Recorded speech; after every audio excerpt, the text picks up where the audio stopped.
Welcome, everyone, to the Purpose for Life podcast. I'm so excited to be here with you today. I'm Suzanne Roberts, author of It's Deeper Than That. And today we are so fortunate to have with us Will Lukang, who's an extraordinary leader who's evolved into an entrepreneur, has books, and we get to hear from Will today. So thank you so much for being here, Will.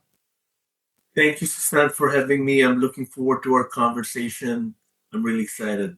Me too. Me too. I'm excited for people to get to know you and to learn from your life experiences. And what I'd like you to start with is where you started working, how you saw leadership, which invited you to evolve as a leader. And will you share that evolution as a leader yourself?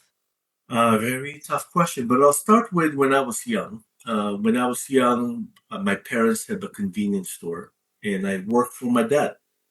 And I saw and observed what leadership was like. I didn't know that was called leadership, but it's the way my father conduct himself, how he lead the people that he worked with, how he worked alongside them.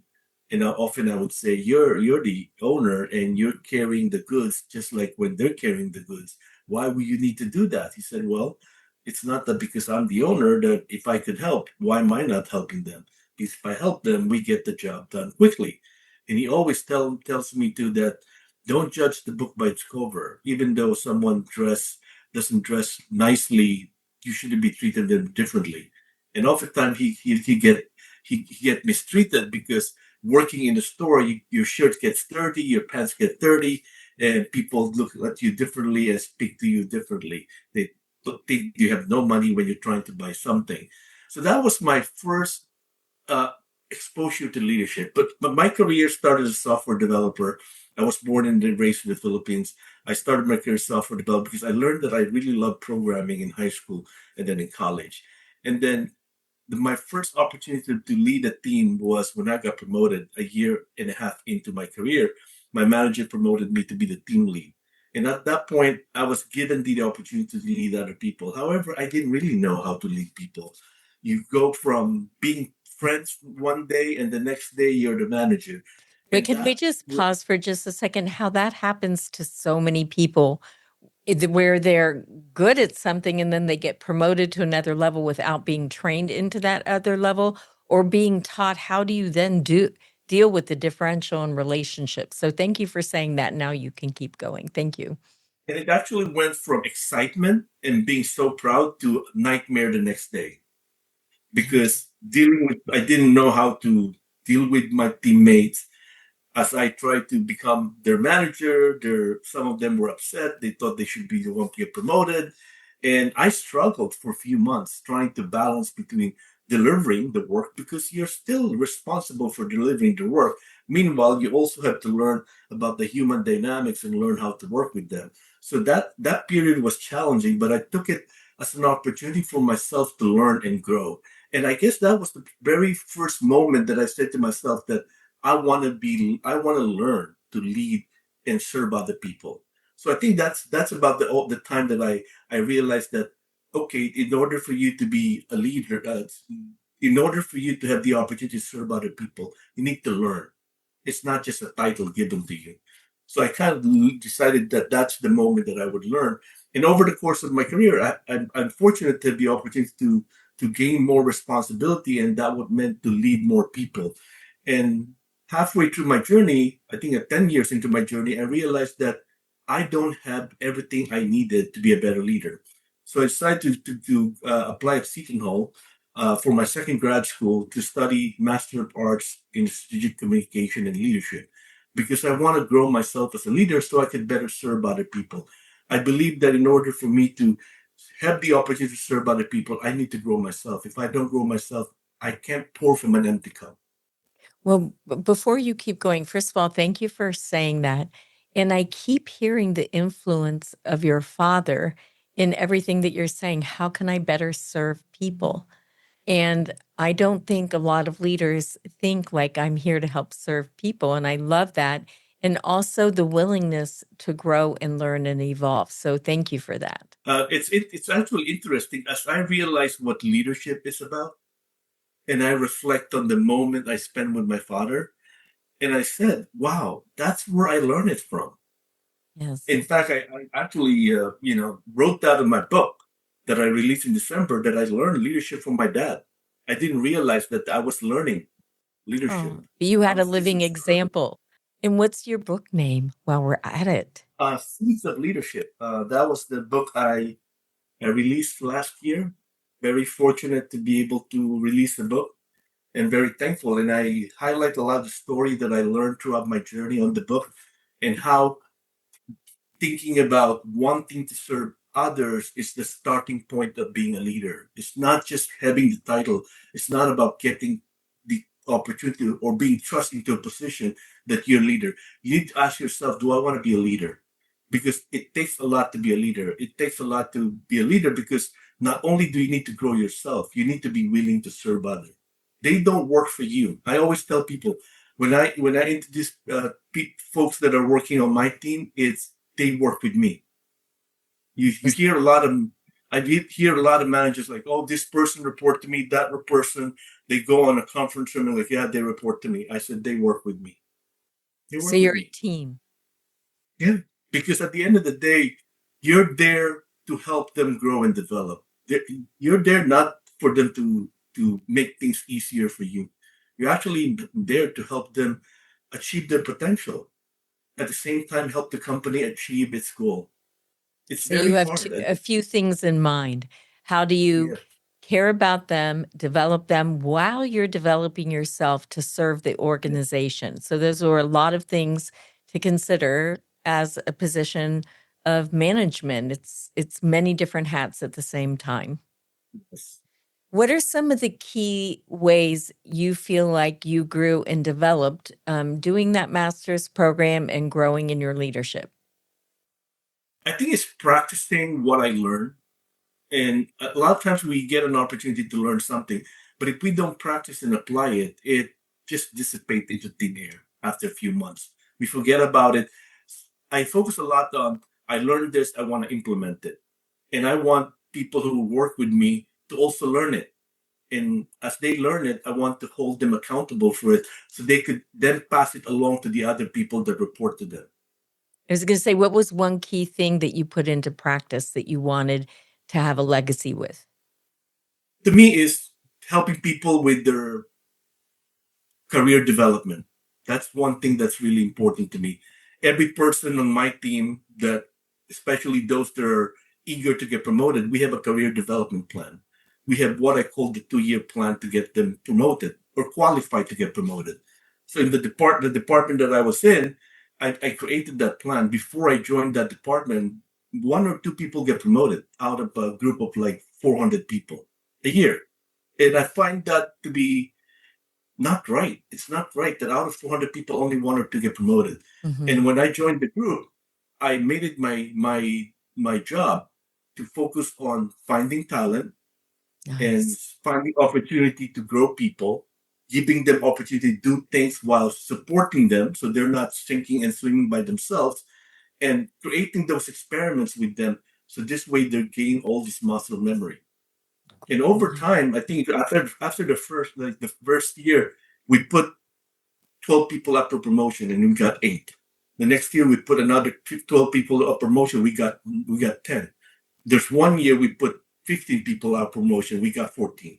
And a lot of the people that are working with me, they started to learn how to do it. Even I left the company for over a year and a half now. A lot of them still call me and they tell me like, we're doing the promotion cycle and we've been implementing what you did. And they work in different departments, they work in different groups, but they carry that behavior and that passion for people. And that's what I love. And when I hear that from them, it makes it warms my heart because they learned about caring about people, not just doing your job. I know it's hard to do your job, but it's also equally hard to care about people. But it's very worthwhile to do that because you'll get people who are committed to get the work done. And I hear that a lot from my business partner. They would call someone on a Friday.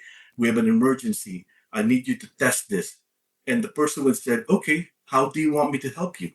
Instead of, oh, I'm busy this weekend, I can't do it. And the business partner would tell me on Monday, when I found out someone helped, I would call them on weekends and say, thank you very much for, you know, doing your best and stepping out of your comfort zone to help the business partner. I appreciate it. But then when I meet the business partner, they were like, your people are just so committed. I'm blown away. I asked for help and they helped me without giving me excuses. And I asked a couple of them why they did it, because they said that we always talk about why it's important to help our client, that we're here to help our client. And because we talk about that, our mission and vision and why it's important to help our client and help our people, it becomes sort of part of their DNA. That's beautiful. I love that.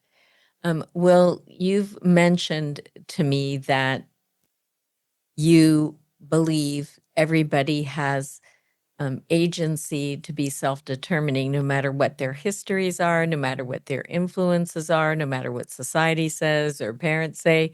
Will you talk a little bit about that for human beings as leaders? To me, my journey to get to that point was a bit longer than I expected. Growing up, I wait for my parents to say, "You could do it. You're capable of doing it. You can't do that." And I listened to them the entire time, even up to my college years. And then I started to realize that what if I just try to do something, especially as a young adult? I said, okay, I'm working in this company right now. I want to do something. I want to try something. Why don't I just try it? Why don't I experiment and see what it's like? And by doing that, I start to discover that I have the ability to do it. I have the determination to do it. And of course, not every single endeavor you put in is going to work. The reality is that those things that doesn't work become part of your experience. So you're not starting from the start, you're starting from experience. And that experience allows you to keep moving forward. And also, the biggest part that I realized over time was building confidence. As I started to do things on my own and starting to try, I built confidence and I'm able to help other people. So to me, I realized then that you have within you what it takes to get things done. You first need to believe in yourself, because for so long I didn't believe in myself. I'm afraid. My parents always said, "You're gonna fail." So the first thing I think of something is I don't want to Mhm. fail, and that hold me back. And I realized that if I change my perspective, I pivot to a different direction, change my mindset. It Yes. opens a whole new avenue that I never saw before. I love that, Will, so much. I think, uh, and you said something that was really interesting. Uh, to shift your mindset is very, very important. And you were willing to experiment. Will you talk about what it means to have failures within experimentation? I realized that early on, if I would believe that I'll succeed every single time. That's not a reality. That's not reality, because even the most successful people, I learned they all make mistake and they fail. Even the top business person, uh, I think they all fail. Even the top athlete, they all have failed. Therefore, I just program it to myself that failure is equity to success, and I always tell people that failure is equity to success, as long as it's a calculated risk, not Right, not a reckless risk, right? Just right. want to go out and do something and end up hurting people. You need to make sure what you're trying to do to grow yourself is not it's taking risk that's calculated and you're not hurting people. And then when the mistake does happen or the failure does happen, it's an opportunity to learn and grow, not to be self-punishing. I think mistakes only become a problem when we don't learn from them and we just keep repeating them over and over again. Then it's something other than a mistake or a failure. It's a something else. I don't know what. And one of the mentor that I believed in for so long is John Maxwell. He said, when you don't pause after the mistake and learn from your mistake, you'll repeat it again. Exactly. And And that's I when it's always an see, issue, right? You're not the mistake itself, for sure. yeah.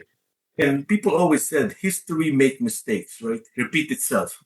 History never repeats itself. Human repeats it.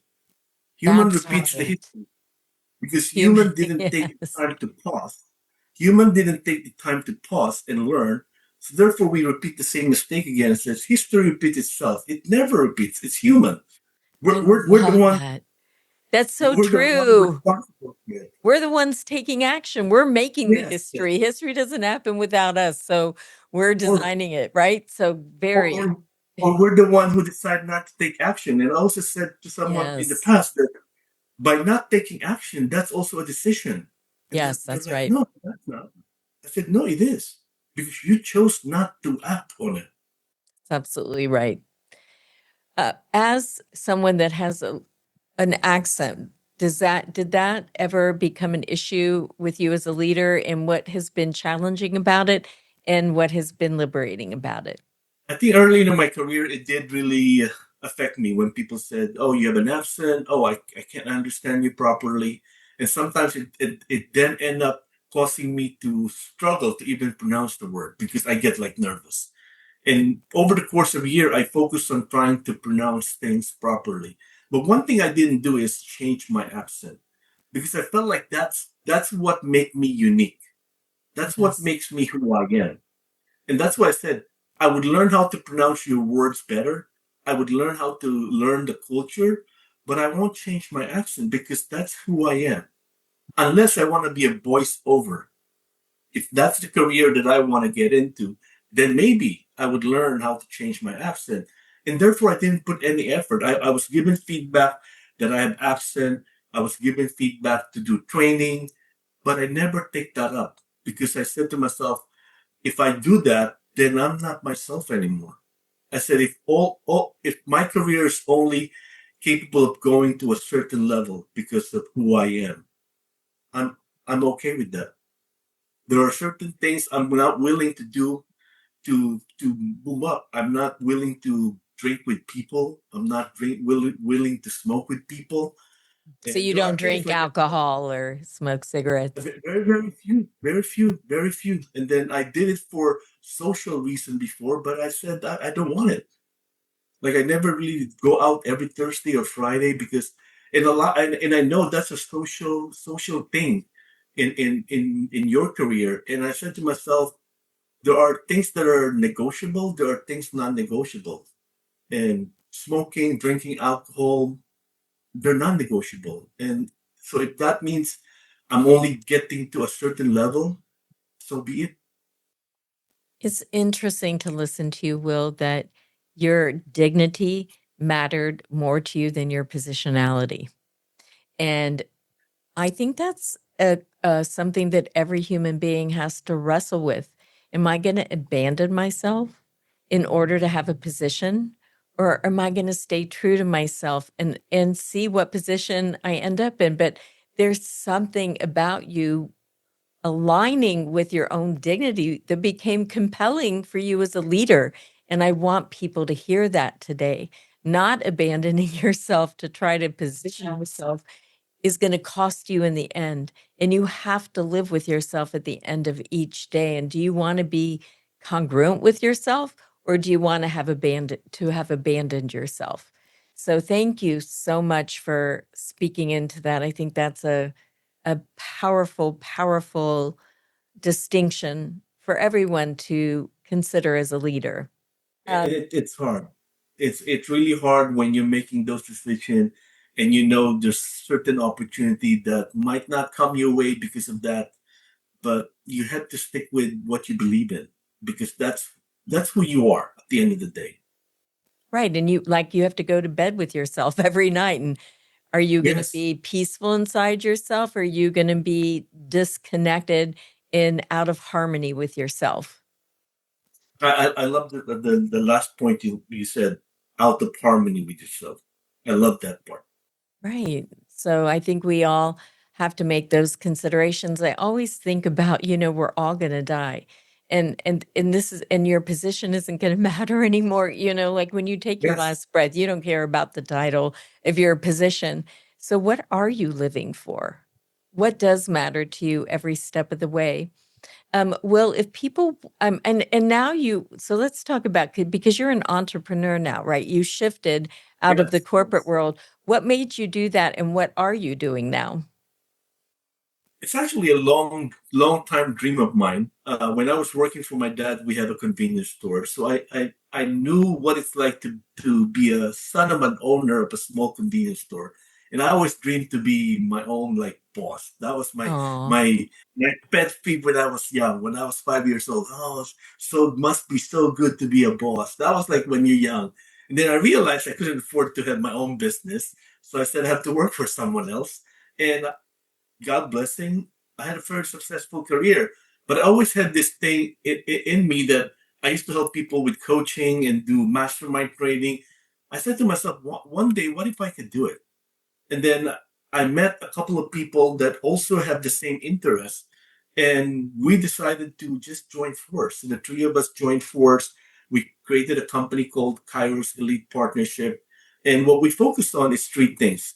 First, the first pillar that we worked on is helping people grow and develop and be confident in themselves.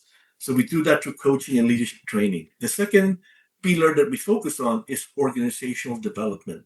We help company with culture assessment, succession planning, change and transformation management.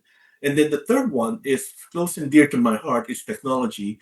I'm doing AI strategy and AI readiness with company because AI is here to stay. yes. It's better to actually go out and speak to small business and medium-sized business when they don't have a big IT arms to actually help them to guide them through the journey because a lot of people are afraid. People throw phrases like AI is going to take all of your job, and those are not entirely true. And to me, it's important to go out and help them understand what is AI, how could you use AI, and where can you use AI. To benefit your business. I know Yeah. somebody that I'm coaching is looking at what are the strategies they can use to free up some of their employees' time to leverage what is important for them to leverage. And so I think there is a partnership with it without replacing people. And I really hope the listeners have heard this from Will. And if you need help with your organization, get Will on board because I think to be a strategic thought partner just sounds absolutely wonderful and life Yes. giving. So thank you for that. Will, one of the questions I like to ask people that are my guests is what do you think the purpose for life is? I think the purpose for life is to help one another. I strongly believe in that. That's why I spend a lot of my time helping people whenever they have problems, even when I have my own problems. I don't say to myself, oh, I have this problem. I just need to solve it and just figure it out myself. And when people reach out to me, I won't even give them time. I still give a lot of people my time. In fact, sometimes my wife says you give people so much of your time and you end up exhausted and tired. Because I believe it, the reason why we're in this world is to help each other, you know, accomplish something. No Wow. matter what you could do to help someone either get through a bad day or find a new opportunity or refer someone that you believe in, right? Do that. And I'm always time and time again, I extend my help the best I could. What do you do to restore yourself and take care of yourself? Exercising, gratitude prayer in the morning. I have micro habits that I do every morning. I want to share with you. I start my morning with gratitude prayer, thanking God for the gift of new day, and then I fix my bed. A fixed bed is the best bed to go to at night when you have a bad day. You still have a fixed bed. Your bed is clean and nice. And then I drink a glass of water, and after that I exercise for 30 minutes. So I've been doing that for almost 3 years every day. And I think it's important to invest in yourself because you cannot pour from an empty cup. There are days where I felt exhausted and tired, and I would tell people I couldn't be available right now, but I'd be available tomorrow. And if you don't mind, I will be there for you tomorrow. If it's not super urgent, I'll be there. And I've done that because I know that if I overextend myself, I won't be able to be there for them, like wholly to be there. And that's why going to bed at night, to sleep at night, sleeping, taking care of myself, and exercising extremely important because I know without your help, you can't be there for people. Well, one thing I really hope listeners are hearing right now is to know when you don't have it inside you. Just because you have a mission of wanting to be there for people doesn't mean you sacrifice yourself to be there. There's a point at which you have to say, I have to fill my cup, or, maybe wait before learn before your cup is that empty to pause. I mean, I think sometimes our culture, uh, uh, promotes burnout or promotes Yeah. exhaustion, and I think it's important for all of us to get more sensitive to when are we starting to feel tired, and when can we pause sooner, like, and still care about people. And I think those are some of the things, especially in today's pressure. Forbes has an article that says 66% of the workforce experiences burnout. So that So, becomes a norm instead of, like, yeah. what self-care needs to be a norm so you're sustainable and you have more to give when you have self-care. And I'm really appreciative that you have deliberate practices in the morning. Um, and it sounds like you're a faith-based person. Is that true? Yeah, it is important. I think he gave up his life for me to be here. I think that's no secret. So I think I need to do the best I could to honor him. That's what I believe in. So if I could do something good for someone, I would do it. I, I love that. We weren't here, and when I was young, I think my parents always said I'm not good, I'm not smart, and I'm not going to amount to anything. And I almost believed in that for the longest time. And then as you read the Bible, every person that God made, there's a purpose. There's a purpose for that person. And when I found that, I said, I know my parents don't believe in me, but I was made with a purpose. I need to find that purpose. Beautiful. And when I found that purpose, it becomes something that I chase, helping people grow, I love giving a that. lending hand if I could. And I think if every single one of us do that, the world will be a better place. We won't be Absolutely. filled with hatreds. I think right now the world is filled with hatred. If we could only fill with love every Yeah. single day, try a little bit. It's not going to be a magic movement that everyone go outside and change the world. Just flip hate to love. Yeah. If you're feeling angry about someone, try to think that you love them and have a sympathy or empathy to understand. And if we don't, and one thing I always tell people, even yesterday I was talking to someone, we could agree to disagree. It's okay.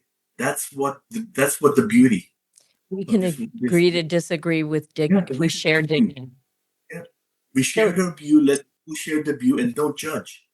I think the world become harder and harder because we tend to judge people. yeah, it's If we don't, alienating. let's hear each other out and let's say, I don't agree with you, but let's agree to disagree Yeah. and move on. So, Will, can you let our listeners know how to get a hold of you and how to get your book? I'm on LinkedIn. I'm the only Will Lukang. The other two Lukang are my daughter. My two daughters are on LinkedIn. My book is My Seeds of Leadership. It's on Amazon. You can find it on Amazon. Glory to God for the blessing. Won 16 awards so far. I'm blown away. I don't know what to say. Really blown away. And this book coming out next Wednesday, October 8th. It's a product of helping one another that this book came about. I'm a podcast host and producer. I People come to me and they become my guests, and then I created an event called Career Breakthrough, a webinar, and I invited them to speak at my event. After the event, I was thanking them and I asked them, "What's on your bucket list?" And three of them said, "I always want to be an author, but I don't have enough material to be an author." So I said, "Okay, we're writing a book. Here's the book." Nice. We cover six important topics. Career mastery. I wrote it. We covered emotional intelligence. No one really talk about it. Hiba Tanvir from Texas. We covered stress management. Donius Maida from Tunisia wrote it. We covered networking. Joel Vanderchan from Switzerland wrote it. We covered public speaking. Uh, Neha Deshpande from India wrote it, and then we covered leadership, written by Eric E. Ebron. So we covered 6 very important topics that other books are not covering. And we produced this book, that Our Labor of Love, that's going out next Wednesday. So I think it's going to be relevant to a lot of people in their career. Our avatar are people who are starting their career, people who are in middle in their career, and people who are trying to break through in their career. Thank you. Okay. Thank you so much for being here with us today. Well, I'm so excited that our listeners are getting to hear from you. Remember to find Will Lukang on LinkedIn and go to Amazon for his books. We're signing off for today. This is the Purpose for Life podcast. I'm Suzanne Roberts, your host. And next Wednesday, we will have Wisdom Wednesday. So come listen in then and have a great rest of your day. Thank you, Will. Thank you. Thank you, Stan, for the opportunity. I really appreciate it.